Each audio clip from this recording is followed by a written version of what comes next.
देखो ये हमारे पास जो मिसलेनियस एक्सरसाइज है चैप्टर नंबर 4 का, इसमें आपको क्वेश्चन नंबर 1, 2 और 3 के बारे में पूछा गया है कि के का वैल्यू आप बताइए इन डिफरेंट केसेस। तो पहले केस में कह रहे हैं कि क्वेश्चन के पास, इस सिस्टम के पास देयर इज नो सॉल्यूशन। तो नो सॉल्यूशन का मतलब है कि लाइंस आर पैरेलल। तो लाइंस पैरेलल कब होते हैं कि जब a1/a2 equal to b1/b2 but is not equal to c1/c2। ठीक है। और इनफाइनाइट सॉल्यूशन कब होते हैं when it is a1/a2 equal to b1/b2 equal to c1/c2। Okay. And when it is unique solution a1/a2 is not equal to b1/b2। तो मान लीजिए आपके पास कोई सिस्टम है a1x + b1y + c1 equal to 0 and a2x + b2y + c2 equal to 0। So I am comparing with this. Comparing with, you can write down the line. Comparing with this. So a1 equal to, from this equation you will get a1 equal to 1, b1 equal to 1 and c1 equal to -4। देखिए यहां से a1 मिल जाएगा 1 into x 1 into y b1 और c1 कितना -4। In the same way you will get a2 equal to कितना 2 and b2 equal to what? b2 equal to you will get k and c2 equal to what? -3। Question में कह रहा है कि इस system के पास कोई भी सॉल्यूशन नहीं है। तो अगर सॉल्यूशन नहीं है इट मींस ये हुआ कि लाइंस आर पैरेलल। तो since for no solution what is the condition? What is the condition कि a1/a2 is equal to b1/b2 but it is not equal to c1/c2। ठीक है। तो a1/a2, तो a1/a2 तो 1/2 और ये 1/k और is not equal to -4/3, ये हो जाएगा -3। यानी कि k का वैल्यू 2 या फिर and k is not equal to -4 plus का 4/3। यानी कि कहना ये चाह रहे हैं क्वेश्चन के अंदर, यहां से आप इधर ले जाओगे, इसको ले जाओगे 3/4 आएगा ना, 3/4। तो k का वैल्यू 2 हो सकता है लेकिन k का वैल्यू 3 नहीं हो सकता, 3/4 नहीं हो सकता। तो k का वैल्यू अगर आपने मान लो यहां 2 ले लिया, कितना ले लिया? 2 ले लिया, तो इस सिस्टम के पास सॉल्यूशन कितने होंगे? Infinite solution. ठीक है, sorry no solution. Number second है इनफाइनाइट सॉल्यूशन। तो कंपेयरिंग विद दिस, तो आपको कितना मिलने वाला है?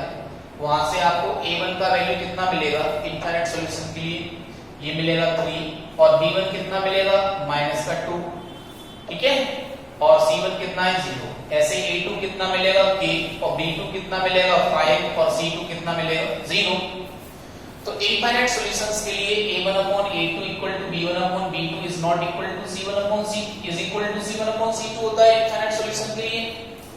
तो यहां से 3/k इक्वल टू कितना? -2/5 इक्वल टू 0.0। तो ये तो हो ही नहीं सकता, क्योंकि 0.0 डज नॉट एग्जिस्ट।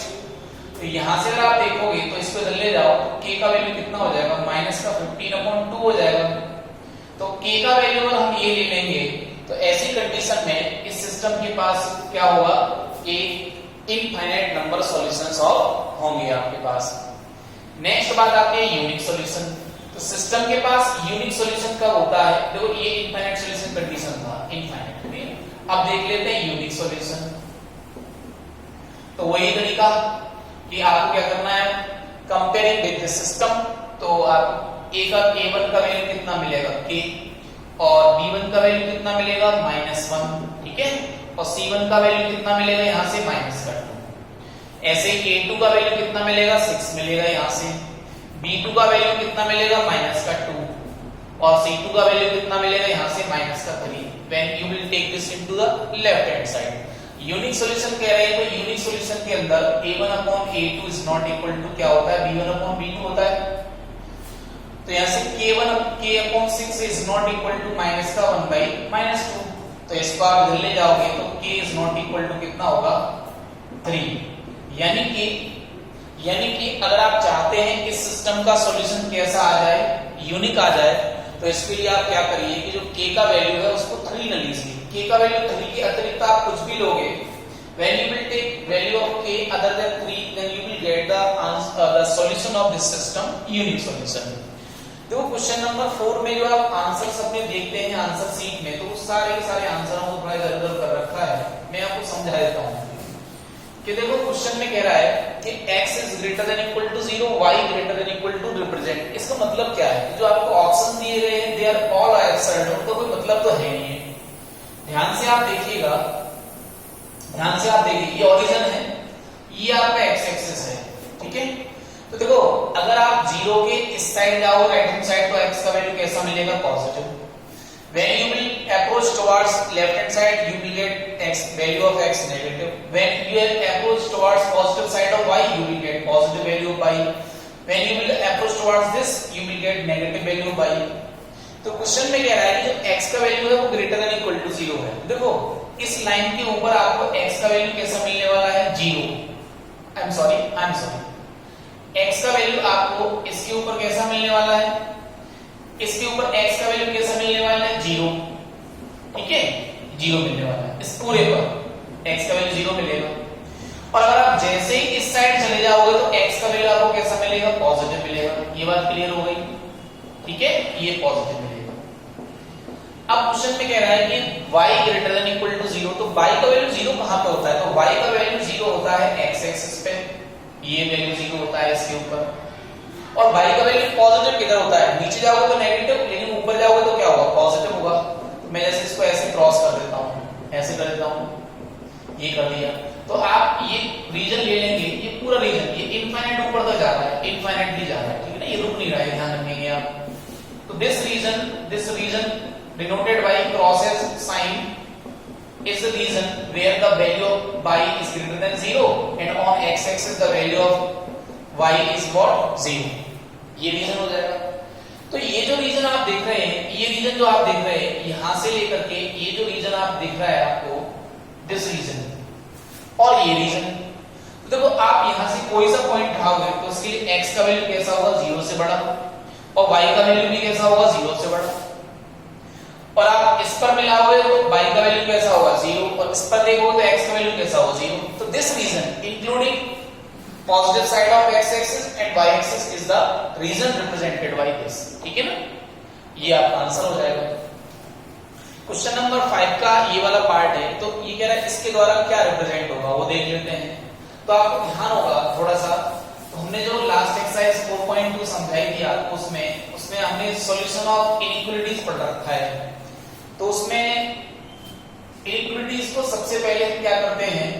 इक्वालिटी में चेंज करते हैं। तो इक्वालिटी में चेंज जैसे मान लीजिए कर लिया हमने y - 3 = 0, तो y = 3 लाइन बताओ कहां है? तो y = 3 लाइन हमारी कहां पे आएगी? 1 2 3, यहां लाइन आ जाएगी। अब क्वेश्चन में कह रहा है देखो ये 0 0 है, तो y = 3 लाइन में इस पूरे प्लेन को दो पार्ट में डिवाइड किया, एक इससे ऊपर वाला पार्ट, एक इससे नीचे वाला पार्ट, ठीक है। तो नीचे वाले पार्ट में 0 0 दिखाई दे रहा है, तो 0 0 से आप इस इनइक्वालिटी को सेटिस्फाई कराओ। तो जहां x है वहां 0 और y है वहां 0, ध्यान रखो जरा। तो 0 y के प्लेस पे रखो, x तो है नहीं, तो वो तो वैसे ही दिख रहा है, तो -3 लेस देन। अब बताओ ठीक है क्या? तो बिल्कुल ठीक है, यानी कि -3 लेस देन इक्वल टू 0, बिल्कुल ठीक है। तो फिर इसका 0 0 इसको सेटिस्फाई कर रहा है, यानी 0 0 satisfy by -3, hence the part of the plane including 0 0 is our solution set. तो देखो ये वाला जो पार्ट आपका, ये जो पोर्शन होगा, वही हमारा क्या होगा? सॉल्यूशन सेट हो जाएगा। कैसे लिख सकते हो आप इस चीज को कि part of plane below y = 3 and on y = 3 is solution set. समझे ना बात? यानी part of plane below y = 3 से नीचे वाला पार्ट, एंड ऑन y = 3 और y = 3 पर भी, ठीक है ना, ये सॉल्यूशन सेट, ये हमारा सॉल्यूशन सेट है। नेक्स्ट आप देख लो, वो कह रहे हैं number of solution of system, इस सिस्टम के कितने सॉल्यूशंस होंगे? तो अगर a1/a2 = b1/b2 is not equal to c1/c2 आ रहा है, तो क्या होगा? No solution. और a1/a2 = b1/b2 = c1/c2 आ रहा है, तो इनफाइनाइट सॉल्यूशन, ठीक है ना। जैसे मैंने क्वेश्चन 1 ट्राई किया था, ऐसे कुछ कर सकते हो आप। और a1 upon a2 is not equal to b1 upon b2 आ रहा है, then it is unique solution. ठीक है, क्वेश्चन नंबर 7 देख लेते हैं।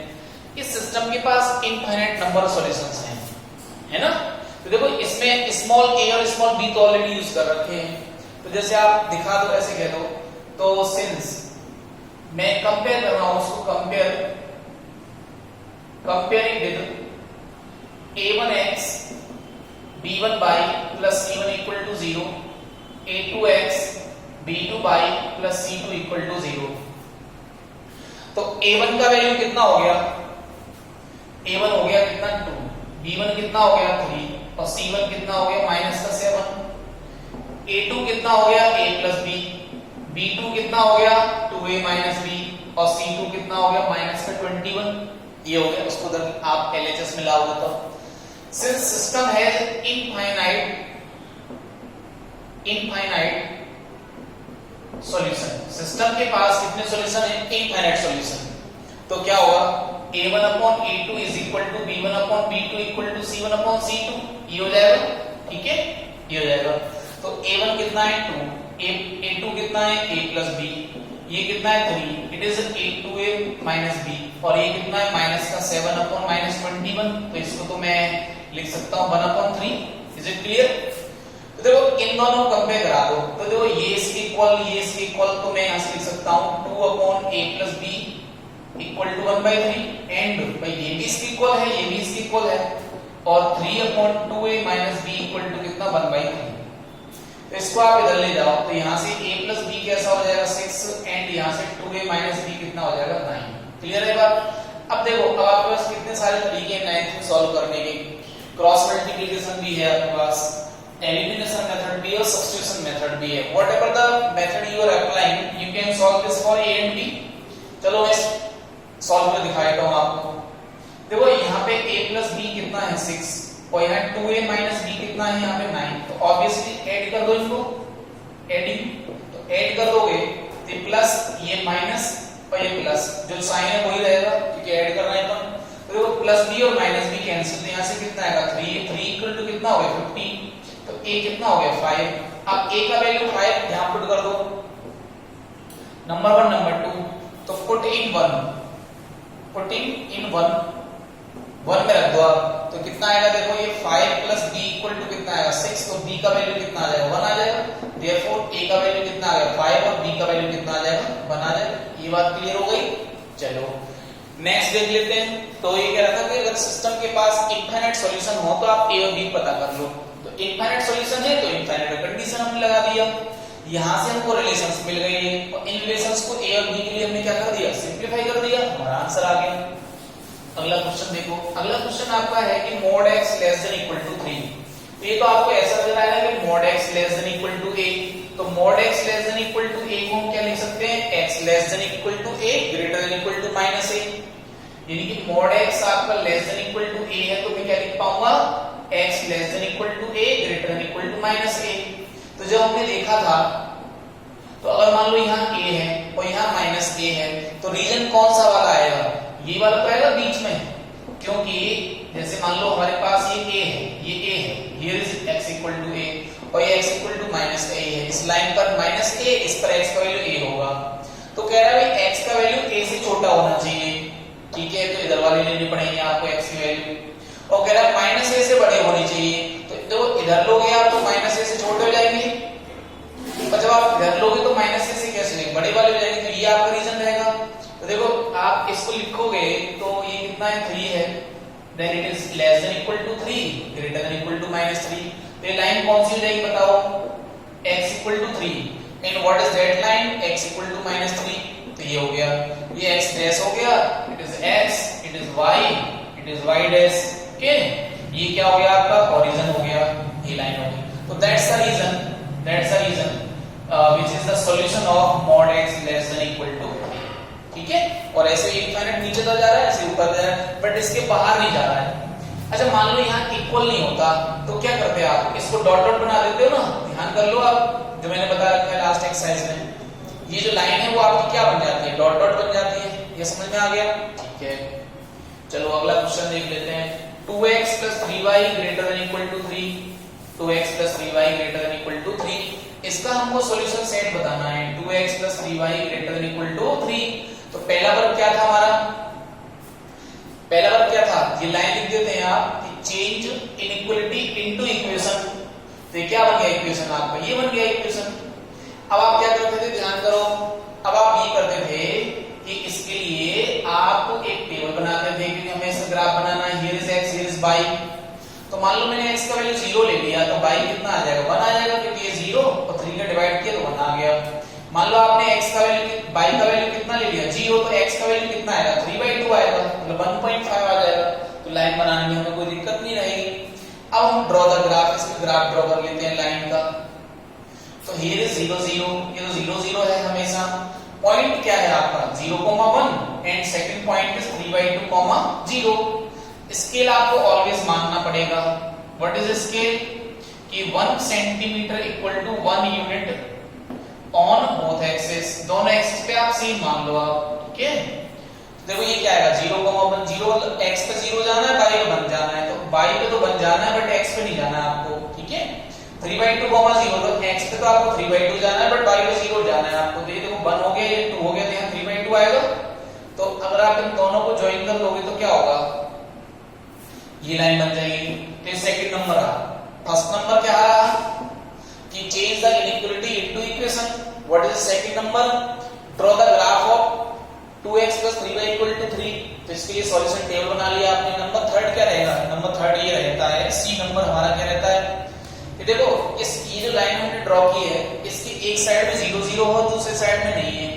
तो जिस साइड में 0 0 है उस 0 0 को सेट रख के देखो इस इक्वेशन में 0 0, इस लाइन के एक साइड में पॉइंट ले लो कोई सा भी, मैं ये कह रहा हूं 0 0, आप कुछ भी पॉइंट ले लो, एक साइड में ले लो और उसको आप इसमें रख के देखो, सेटिस्फाई करा देगा तो उसी साइड का सॉल्यूशन होगा, नहीं तो दूसरी साइड का सॉल्यूशन होता है, आपको ये बात पता होगी, है ना। तो देखो मैंने 0 0 ले लिया, देखो 2 into 0 plus 3 into 0 greater than equal to 3। तो 0 is greater than equal to 3। क्या 0 greater than equal to 3 होता है, नहीं होता। तो मैं क्या लिखता हूं बता रहा, 0 0 does not satisfy the given inequality, hence solution of inequality is the reason, ठीक है ना, above the equation। क्लियर है, above the shaded region, ऐसे लिख सकते हो, is the shaded region above the equation। तो ये जो हमारे पास रीजन होगा ये तो होगा सॉल्यूशन सेट, क्योंकि इस लाइन के ऊपर जो पॉइंट होंगे वो इसको 3 बना देंगे और इस लाइन के ऊपर जो पॉइंट होंगे वो इस क्वांटिटी को 3 से कैसा बनाएंगे, बड़ा बनाएंगे। बट इससे जो नीचे वाले होंगे वो इसको क्या बनाएंगे, इसको इस क्वांटिटी को लेस देन 3 बनाएंगे। यानी अगर आप यहां से कोई सा x यहां पे रखोगे ना तो LHS आपकी कैसे आएगी, लेस देन 3 आएगी, है ना। बट अपन को कौन से x और y चाहिए जिनके लिए ये जो वैल्यू है वो 3 से कैसी आ जाए, ज्यादा। तो ये हमारा सॉल्यूशन रहेगा, ठीक है। चलो नेक्स्ट क्वेश्चन देख लेते हैं। नेक्स्ट क्वेश्चन, ये सारे रिपीटेड क्वेश्चन है लगभग आपके, है ना। जैसे क्वेश्चन आपका है, क्वेश्चन ये है, जैसे मैं 11th देख ले रहा हूं। क्वेश्चन में कह रहा है कि इसका ग्राफ ड्रॉ करो पहले, ठीक है ना। यानी कि 3x + 2y = 12 का ग्राफ ड्रॉ करें। तो इसके लिए आप पहले टेबल बनाओगे फिर उसको ग्राफ ड्रॉ कर लोगे, क्लियर है बात। फिर उसके बाद में ग्राफ आप किसका बनाओगे, फिर नंबर 2 में ग्राफ किसका बनाओगे, 5x - 2y = 4 का ग्राफ बनाओगे। तो ऐसे मान लीजिए लाइन ये आ रही है, एक लाइन ये आ रही है, ऐसे करके आ रही है। तो कह रहा है कि इसका सॉल्यूशन बताओ पहले तो आप। तो जहां पे ये लाइनें कट करेंगी वही तो इसका सॉल्यूशन होगा। तो बता दो आपकी x की वैल्यू इसमें क्या है, y की वैल्यू क्या है। तो सिंपल आप ग्राफ ड्रॉ कर लो दोनों का और जो पॉइंट ऑफ इंटरसेक्शन है वही सॉल्यूशन होगा। फिर क्वेश्चन कह रहा है कि where it cuts y axis and x axis, ये y एक्सिस को और x एक्सिस को कहां कट करते हैं। तो जैसे इस लाइन ने y एक्सिस को यहां कट किया है तो आपको ये बताना है ग्राफ में देख करके ये कोऑर्डिनेट क्या है। जैसे 3, जैसे 0,5 है क्या है, क्योंकि x y एक्सिस पे जो भी पॉइंट आएगा वो 0, टाइप पे होगा। ऐसे जैसे मैं क्वेश्चन में कह रहा हूं कि बताओ ये x एक्सिस पे कहां कट कर रहे हैं, तो जैसे अभी अनफॉर्चुनेटली जैसे मैंने जो बनाया है वो एक्स एक्सिस पे आपको दिख रहा है, बट आपको ये देखना है कि लाइनों ने एक्स एक्सिस को कहां कट किया है, बस यही तो पॉइंट है हमारे पास। देखो क्वेश्चन नंबर 9 है सॉरी 10 है।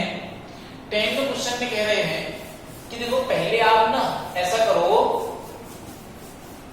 पहले तो आप ऐसा करो कि इन दोनों का ग्राफ बनाओ। किसका ग्राफ बनाओ? x plus 3y equal to 6 का। तो x plus 3y equal to 6, देखो ऐसे लाइन ड्रॉ कर लिया करो। और कौन सा ग्राफ है?